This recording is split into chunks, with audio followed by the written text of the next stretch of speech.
కుత్బులాపూర్ నియోజకవర్గం కొంపల్లి మున్సిపాలిటీలోని దూలపల్లి గ్రామంలో తుమార్ చెరువు ఆక్రమణ మరియు తూము కాలువల ఆక్రమణ గురించి దూలపల్లి గ్రామస్తులు సంప్రదించగా నేడు మల్కాజ్గిరి మాజీ ఎమ్మెల్యే మైనంపల్లి హనుమంతరావుతో కలిసి పరిశీలించి వెంటనే అక్రమ కట్టడాలను కూల్చివేయించిన కుత్బులాపూర్ నియోజకవర్గ ఇన్ఛార్జ్ కోలన్ హనుమంతరెడ్డి ఈ కార్యక్రమంలో టీపీసీసీ ప్రధాన కార్యదర్శి నియోజకవర్గ కాంగ్రెస్ నాయకులు మరియు దూలపల్లి గ్రామస్తులు అధిక సంఖ్యలో పాల్గొన్నారు.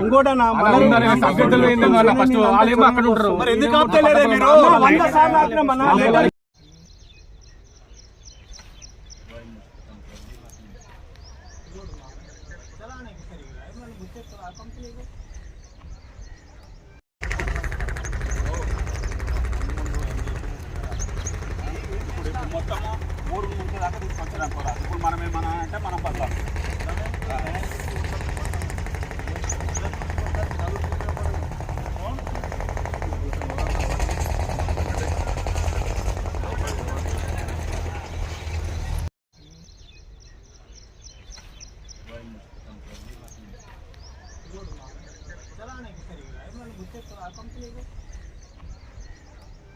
లేదు सब लोगों को या विलेज में लगा दो కమిషనర్ ఆఫీస్ లో పెట్టు మున్సిపల్ ఆఫీస్ లో పెట్టు ఇరిగే ఈడ వార్డ్ ఆఫీస్ ఉంది కదా దూలపల్లిలో వార్డ్ ఆఫీస్ లో కూడా పెట్టి మీరు అదే అంతా మార్కింగ్ చేసి ఇవ్వండి. అది ఇప్పుడు అందరు ఇబ్బంది పడతారు కదా ఒక దిక్కెళ్ళి. నీకు దగ్గర విలేజ్ మ్యాప్ ఉంది by, village map important. Village map ఏదైతుందో ఇది అప్పుడు చేసింది విలేజ్ మ్యాప్.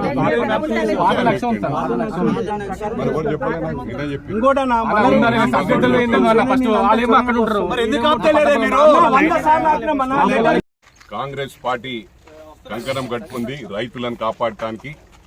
ఇక్కడ అదే విధంగా దూలపల్లి గ్రామం, మరి అదే విధంగా కొంపల్లి గ్రామం మునిగిపోయే పరిస్థితి ఉంది. చెరువును కబ్జాలు చేస్తా ఉన్నారు కాబట్టి ఎట్టి పరిస్థితిలో ఇవన్నిటిని అడ్డుకుంటాం.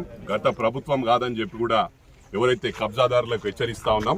మరి అదేవిధంగా మల్లారెడ్డి కాలేజ్ యూనివర్సిటీ వాటర్ అంతా కూడా డ్రైనేజ్ వాటర్ పొలాల్లోకి రావడం, పొలాల్లో ఏదైనా పండించుకుందామంటే ఎండిపోతుంది. చాలా ఘోరమైన పరిస్థితి. వాళ్ళు ఎన్నిసార్లు కలెక్టర్కు విజ్ఞప్తి చేసుకున్నా కూడా పట్టించుకున్న పాపాన పోలేదు.